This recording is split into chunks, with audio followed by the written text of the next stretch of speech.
It's time to tune in to Defending the Faith with Frank Harber. Hear the latest about religious liberty. A win for religious freedom in one of the remaining blockbuster cases facing the U.S. Supreme Court this term. A legal battle continues for the Little Sisters of the Poor for nearly a decade now. A street preacher armed with a speaker, a microphone, and a camera strapped to his chest is now banned from the village. Our founding fathers believed in the separation of church and state, but not for one fleeting moment did they believe in the separation of God and government. And powerful apologetics.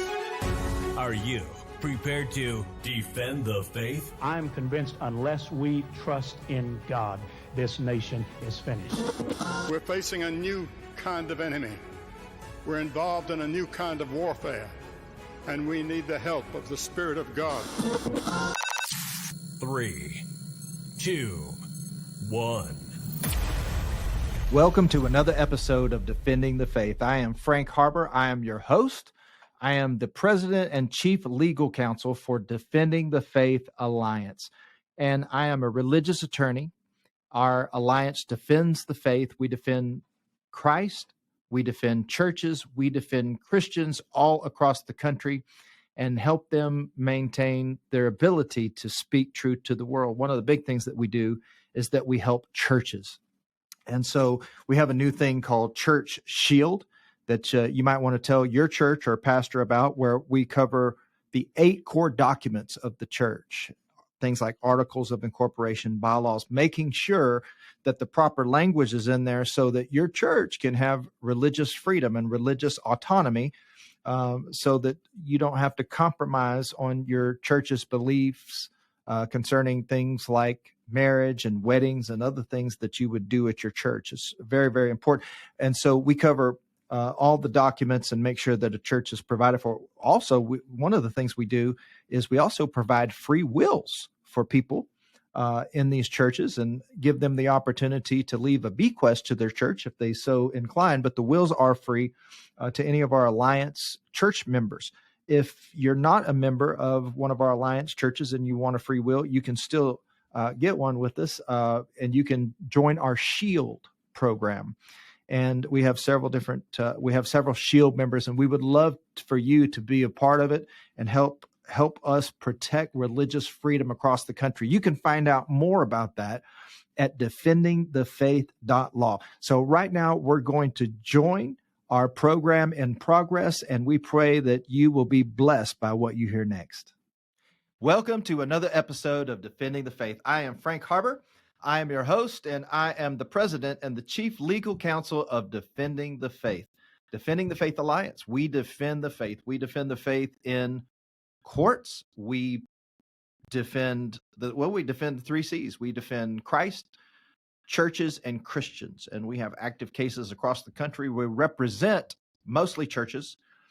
We represent over 100 churches in our nation, and we're just excited to defend the body of Christ and defend Christian rights. Now, today's guest is someone that is very, very special to our ministry and also to other institutions that we work with. And today we have Cindy Asmussen, and she is a member of the Great Hills Baptist Church in Austin, Texas, with my good friend, Dr. Danny Forshee, Jeff Fair. I mean, if I start naming all the people in your church, it's absolutely incredible. Now, before I tell everybody what you do, tell us about your family, because you're right there in Austin, Texas, and keeping you're standing in the gap for us down there to keep it from falling off the edge of the earth. So tell us about your family down there.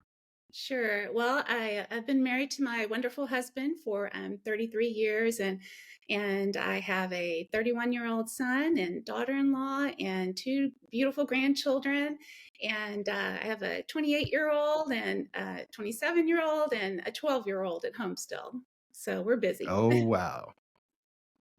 Okay, Cindy. So I'm going to let you tell everybody what you do. You wear a lot of hats, but let's tell everybody what you do here.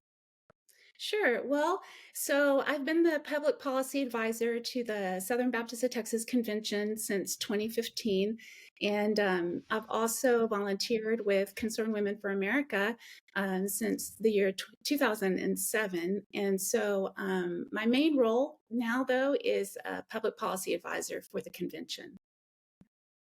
And for a year and a half, I was the interim general counsel and got to work some with you. And so, as part of that job, you're at the Capitol a few times there in Austin, Texas. Tell us what that's like.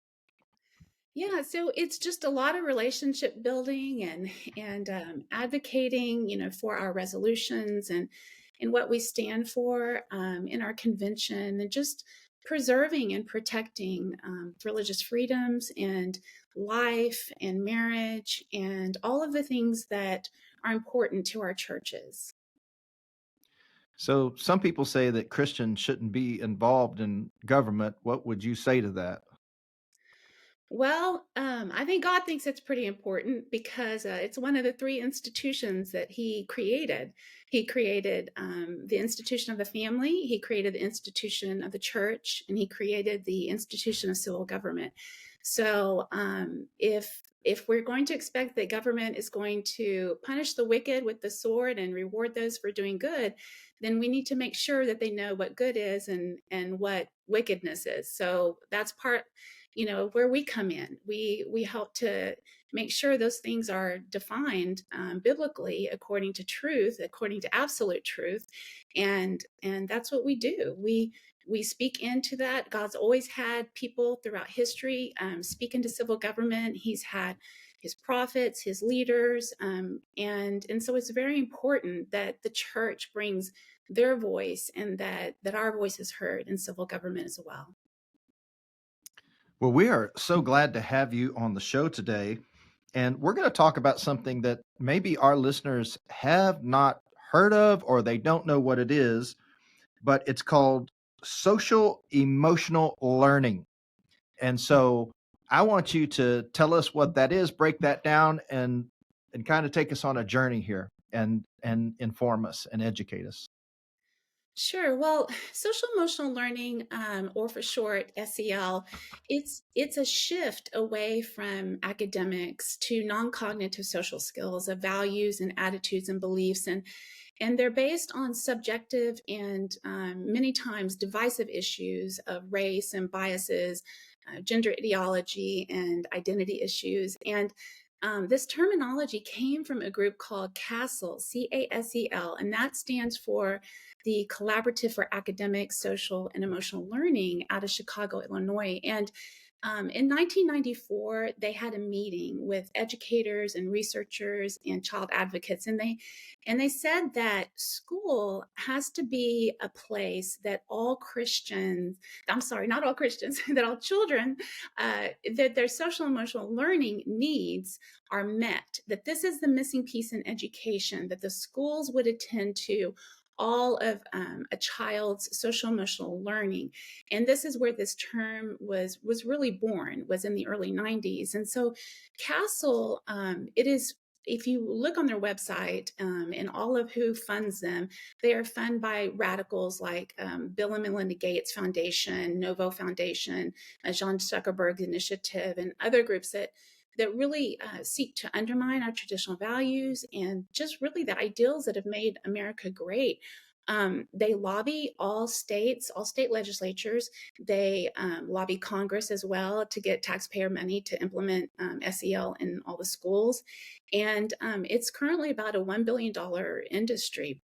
They sell themselves as an education authority, and states and schools and even the United Nations and the European Union, they look to CASEL for all things SEL. They think CASEL is the authority on that, and it's being promoted actually globally as a core curriculum across the European Union right now. The United Nations Education Organization website, they have on their website that SEL, social emotional learning, is the key to global citizenship.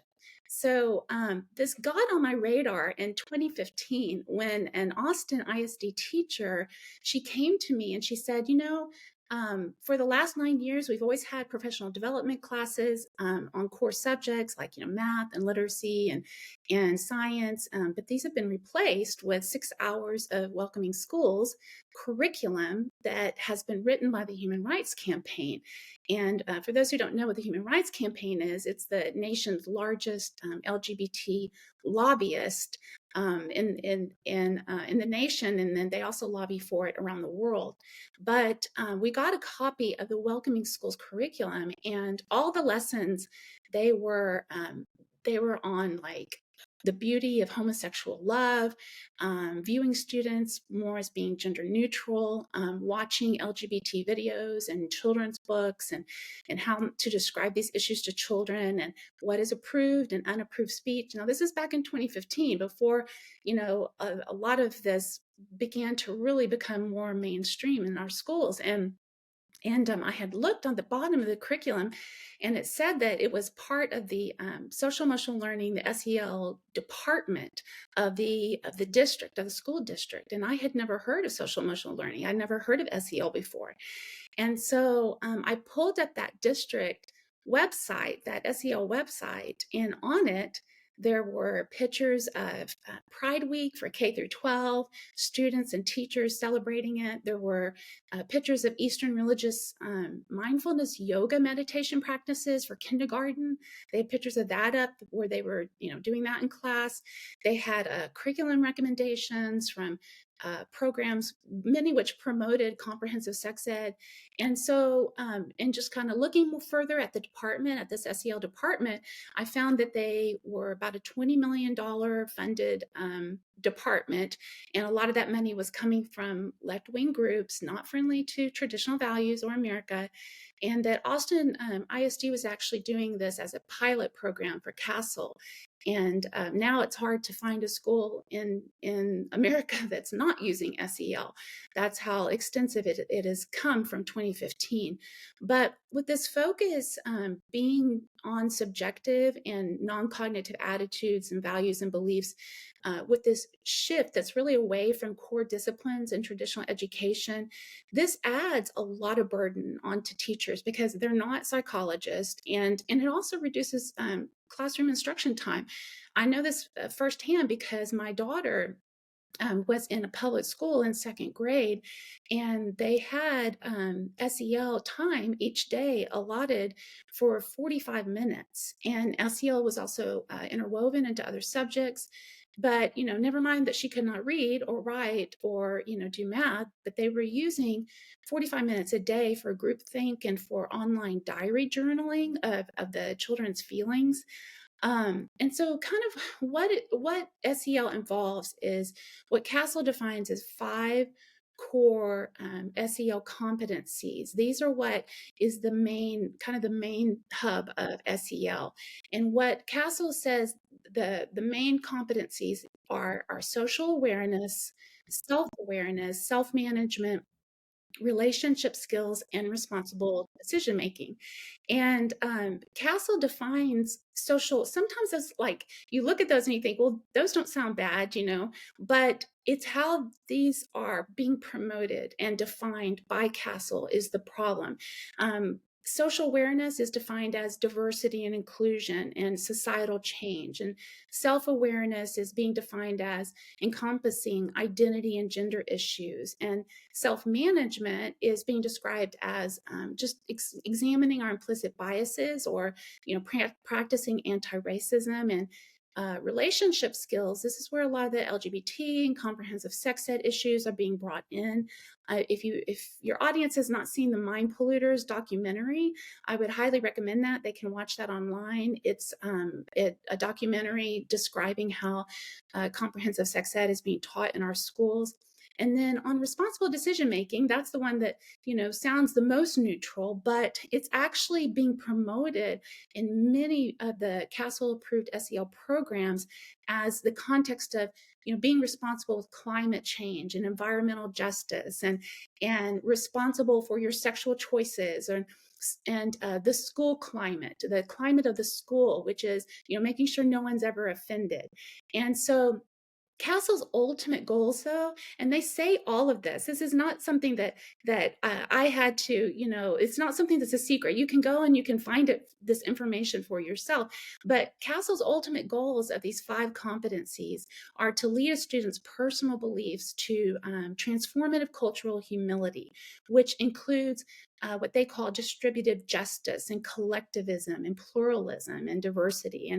And so in K through 12 SEL curriculum, it might be brought in like the SEL, kind of like the welcoming schools was. It might be brought into the school as an anti-bullying program into their SEL department that pushes progressive views, on gender and sexuality, or it might be brought in as a critical race theory curriculum, or an Eastern, meditation practice, or mental health or social justice. There's all kinds of terms, school climate, gender ideology, sexual politics, all kind of being under that umbrella of social emotional learning that it might be in that specific program. Or I've seen SEL programs that involve all of those issues. And so those are the things that it's really being used as a Trojan horse for. In fact, our Texan correspondent for our convention, Bonnie Pritchett, she had written a story on this, and it can be found in our Texan online archives, and it's called Trojan Horse. Austin Anti-Bullying Program pushes progressive views on gender and sexual identity. And she talks about in there this issue of social emotional learning and how it's bringing in all of these curriculums into our schools. And Max Eden with the American Enterprise Institute, American Enterprise Institute, he actually testified before Congress about the trouble with SEL. And you can download Max Eden's testimony online. It's not too long, and it's very powerful. And he was bringing this as a concern before Congress, testifying too, because Congress has been approached, of course, by CASEL wanting federal money, and also Jay Sekulow, his ACLJ actually launched a legal campaign to represent parents in multiple states over the mindfulness part of the SEL programs, because they're basically mindfulness Buddhist meditation programs that are being presented in public schools, and a lot of parents joined together, and Jay Sekulow took their case. And so the Federalist, if you're familiar with the Federalist, they have a good website, and they publish articles on the dangers of SEL that people can look up. And there's also a detailed study by Jane Robbins, she's an attorney, and Dr. Karen Ephraim. And they did a detailed study with the Pioneer Institute called Social Emotional Learning, K through 12 Education as a New Age nanny state. And so they write about what we found also to be true, which is the risk to student privacy through the kids are constantly being surveyed and assessed of how they feel, what they believe. And these things raise significant questions. What and whose attitudes are actually being promoted? So Yes. these psychological surveys, these assessments, these measurements, this data mining it's really the heart of SEL, because it's constantly assessing, okay, at the beginning of the year, what is a child's mindset, and how does that evolve, by the end of the year? And these assessments are normally done without parental consent. In fact, the United Nations Education Organization, called UNESCO, they state on their website that AI and data mining is the way to implement SEL. And so here in Texas, and I know a lot of places around the nation, they may use panorama surveys.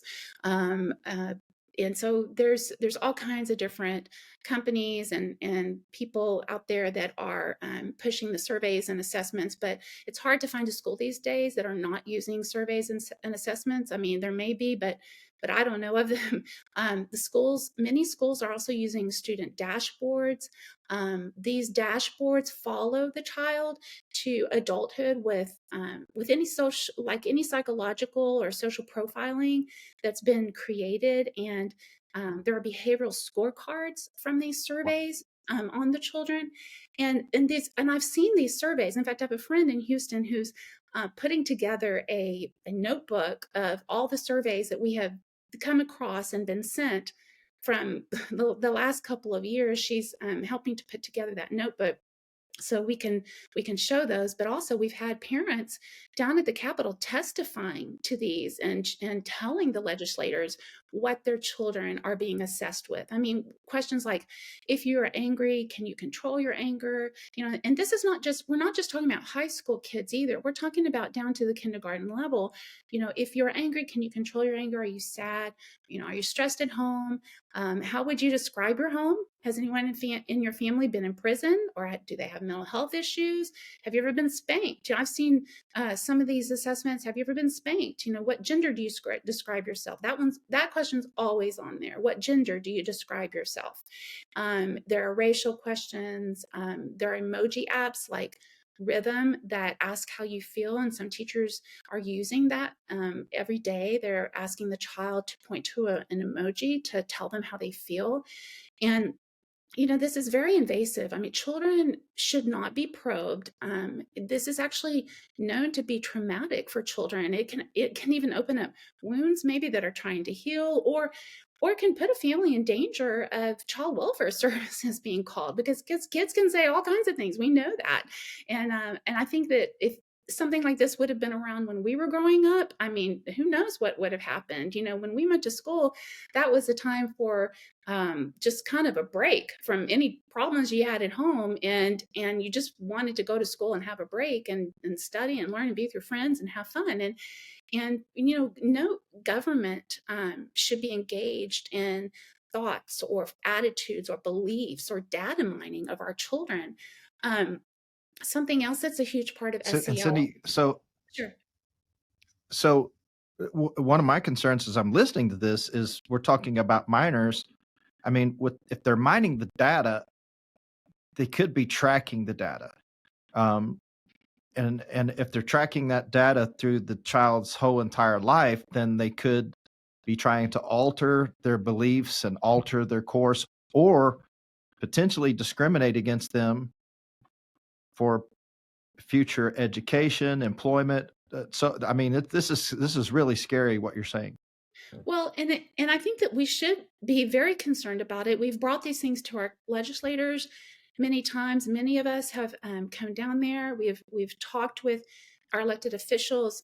We're trying to educate them on a lot of this, because they're being sold SEL as just, you know, improving academic, that we need this, you know, to improve academic outcomes. And then of course the latest reason we need it is because of COVID.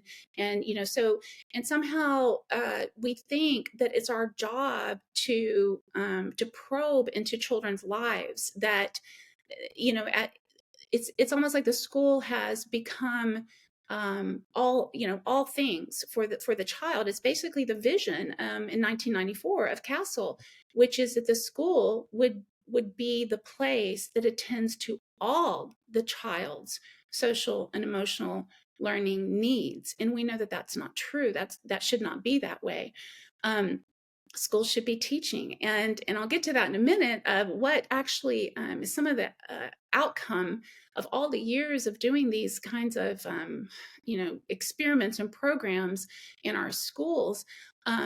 You know, we have, especially with the ESG scores, like what you're talking about, that is a huge concern, because now the ESG, you know, concern that's happening in the corporate world, and then we combine that with files and dashboards and behavioral scorecards that are being created on our children through social emotional learning, and we have to say no to that. And there's some ways that we can do that, and that's coming up in a second. But one of the other things that's kind of a huge problem with SEL are these group circle class discussions, and these, to some of the SEL curriculums, these are called restorative justice circles, and they're to develop a sense of equity. And I've had friends, actually parents, so upset about these circle sessions that their kids have been experiencing in school, that they actually came down to talk to their senator in the Capitol.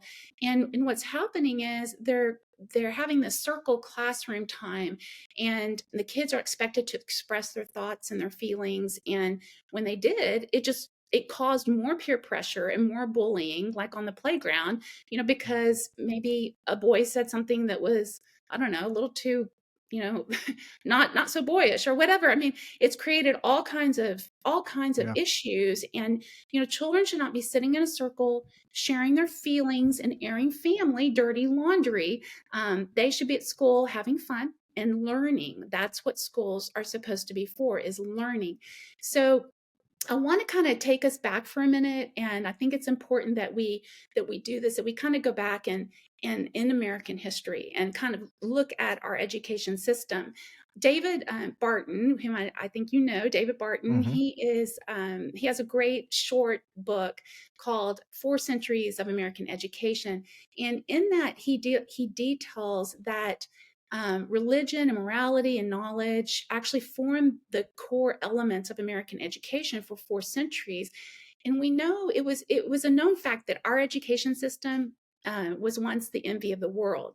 We used time-tested, proven models of classical and traditional education that included the Bible and Latin and the writings of our founders, ancient history, science, mathematics, and apprenticeships were also valued. Hands-on learning was valued and expected.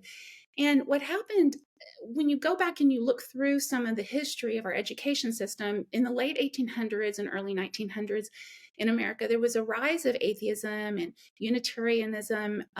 People began to question the Bible more. And this was, mainly due because of the teachings of Charles Darwin, The Origin of Species. And then you had the Communist Manifesto by Karl Marx, and which, of course, sought to abolish individualism, capitalism, religion, the institution of the family. And, he put people into classes, the oppressed versus the oppressor, which we're seeing a lot of that Marxism today.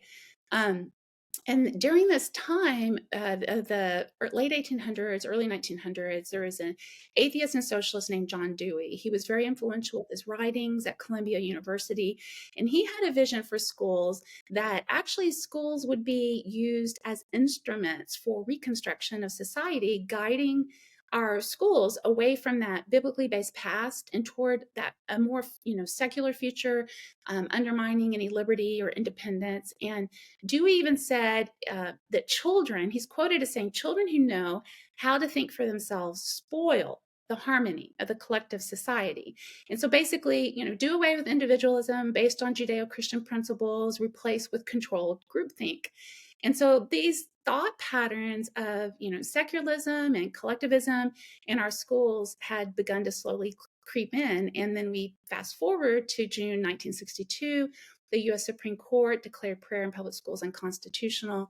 And if you look at the 1980s and the 1990s, we had programs like, we had outcome-based education, we had No Child Left Behind in the 2000s, we had Race to the Top, Common Core, Every Student Succeeds Act. And in all of these, if you look at the results, they were all tried and failed federal programs. Lots of money infused into our school system, lots of money spent, and worse than ever results. In fact, recently, I just pulled up these stats that on the National Center for Education Statistics data, the 2017 data shows that 52 million, this is not even, this is before COVID. So after COVID, it's been much worse, but this was before COVID. It shows about 52 million 18 through 65-year-olds have very low literacy skills. 74 million 18 through 65-year-olds have low numeracy skills. 2/3 of American high school graduates have underdeveloped reading skills.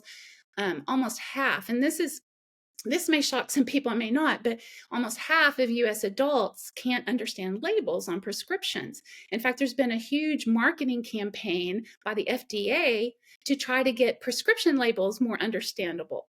So none of these programs that we're seeing, with all this money are working very well with those kind of literacy rates. So instead of going back to what works, that traditional classical model that we saw work for 4 centuries in America, we see this new trend in education. So it's all mental health, SEL, social emotional learning programs. You might find them called whole child programs, which focus on values, attitudes, beliefs, and these use secular psychology. It uses groupthink to, achieve their stated outcome, which is really societal equity.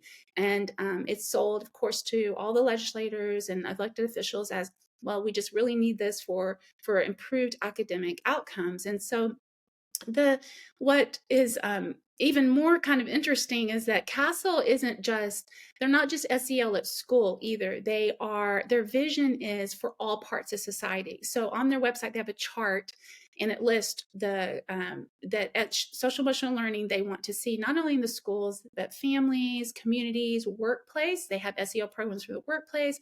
They have it for state and federal level. And I've seen this even in Austin. SEL Families as Partners program by the school district is a program where its stated mission is parent engagement to build collaborative and equity-focused partnerships between schools and communities. The school district offering home visitations, conscious discipline, environment training, and SEL camps. So they want this extended to the family. They want it extended into the community.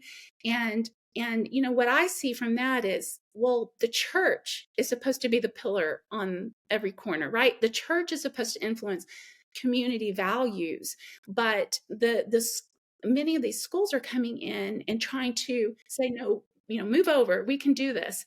And our schools or government, they should never seek to replace the family or the church. And they can do some things that don't even cost any money. They can reinforce the golden rule, character traits like honesty, self-control, hard work, allow for plenty of outdoor exercise, hands-on activities, restore some discipline and some consequences, and go back to a classical model of education. I tell parents all the time, I say, you should address your concerns with the principal and the teachers and the school board and see if they're open to help. Some of them are. We still have some great teachers. We still have some great principals who work hard every day to do the very best that they can. Talk with them. If you're seeing something concerning, or your child has told you something that they did at school that you're very concerned about, you need to talk with the school, because some of them may be open to getting it out. But at the end of the day, what we have to remember is these are our children. Don't compromise. Children are young for just, and this, Frank, for just such a short amount of time. And they deserve that classical and traditional style of education that does not have porn in it, does not have a political agenda or indoctrination, or emotional manipulation and people opposed to your family values and God's word. And so parents can get opt-out forms for this that they need to get and give to their school. You can get opt-out forms saying, I don't want my children participating in any social emotional learning classes. I don't want them taking assessments. I don't want them, having anything to do with anything with comprehensive sex ed. I mean, there's a whole list of things on these opt-out forms. You can get them. I know that Liberty Counsel online has them. I think it's cplaction.com. They have opt-out forms. Concerned Parents of Texas have opt-out forms. concernedparentsoftexas.com. Courage is a Habit is another website that I believe has some opt-out forms on there. courageisahabit.org. But we've got to demand the transparency, accountability. In our schools, we have to ask to see curriculum, ask to see, what are these tests? What were they asked? I want to see them. And no information should ever be withheld from a parent. Tell your child to let you know if anyone's asking them questions about how they feel, what they believe. If they're evaluating them, your child needs to communicate that to you. And, our laws, they have to reflect that parental rights are God-given rights. They're not civil rights granted or taken away by the state, for any reason. Parental rights are God-given rights. And we have that fundamental right to direct the upbringing and education of our children. We are the primary, transmitters of their values. We've got to vote for elected officials who are fighting to preserve parental rights. We have to vote for elected officials who are fighting to preserve religious freedoms and Judeo-Christian principles. And so, these are just some of the things that we are telling parents. And, we're still in in this battle to educate, it's some of the SEL programs that we've seen are just horrific. And then some of them, what we're also seeing is kind of a spin-off of some new companies writing SEL curriculum because, like I said, it is a $1 billion industry, and they're maybe not wanting to put some of the more biased issues in there. They're wanting to kind of tame it down a little bit. The only problem with that is that a lot of the schools may not necessarily buy that curriculum, because when schools go to buy their curriculum on social emotional learning, they normally look to CASEL to find their recommended curriculum suppliers on CASEL, and you have to go through a vetting process on CASEL in order to be approved. And so if the tamed down versions of SEL, don't have within there all of their social justice issues and, gender ideology and all of this, it may not be approved by CASEL. So that's really what we're seeing. We're just trying to bring awareness to parents and tell them, just remember, these are your children, and we can talk with the school and hold the schools accountable. So Cindy, in our last few moments here, tell us anything that might be how to, what should our response be, and then also to, as you close out, tell us any resources where we can find any more information, anything about you that we need to know. Sure. So you can go to, I already listed a couple of websites you can go to and look at more information. And there's also a Parents Defending Education list specific programs that are in the schools right now. It's called defendinged.org. You can go to the Federalist website and type in as social emotional learning and read more about that. You can, like I said, go to courageisahabit.org and get better informed about SEL and what to look for in your schools. And I would say just start maybe asking your child, ask your child, are you asked frequently at school to talk about your feelings, to talk about what, your values and your beliefs? Do these make you uncomfortable? And start kind of asking some questions from your kids and finding out. And like I said, go talk to the school. Maybe they'll be very helpful. We don't know. So, at the end of the day, it is up to us as parents to teach a biblical worldview to our children, to teach our children how to think. But if they're going to school every day and their values and family, their biblical worldview is being attacked daily, those are pressures that a lot of times children just can't, that are very difficult for them to stand under. And so we need to also talk to our legislators, just like the parents who came down and went to their senator in the Texas Senate and said, this is what's happening in our school district. And we talked with our school district. We filed grievances with our school district. You can do that as well. You can file grievances. And so they said, and they're not listening to us. And these are real problems that we need maybe some legislation to help us with. We need to be making sure when we do go vote or when we talk to our elected officials, our school board members, that they know what this is, that they know what SEL is. And so, yeah, I would just say that education is a huge part of it. Know what's going on, find out what your child's being asked at school, and just, demand that transparency. What, it's your right to see what they're learning, what tests they're taking, what assessments they are. Ask if your child has a student dashboard. Ask if there's a behavioral dashboard that's being kept on your child with all the assessments that are being asked to see that. So we have to ask questions. I find everywhere I go, people are not really good about asking questions. They don't want to upset other people. They don't want to, cause a problem. But you can ask questions with a smile on your face. You can do it really nicely, and we need to. They may not like it, but we need to ask questions. These are our children. So, Cindy, you recently spoke here in Texas at our Equip conference. It's a really big conference. If somebody wanted to invite you to come talk about this, in their state or their denomination, where would they contact you? So they can go to our website at sbtexas.com. And we also, the Texas Ethics and Religious Liberty Committee, the TERLC, has a webpage too on the sbtexas.com. And you can contact our office in Grapevine on the sbtexas.com, and you can get a message to me that way. Just contact the office, and that's probably the best way to get a message. Well, you've been listening to Cindy Asmussen, and she is one of the gems in the Christian faith in the United States of America. She is a defender of the faith. I wish you could be on this show every day, and I would just let you co-host with me anytime you want. She's absolutely brilliant, off the chart. I want you to share this episode. We have over 1,000 pastors that subscribe to this, but do share this with your pastor, with leaders in your church.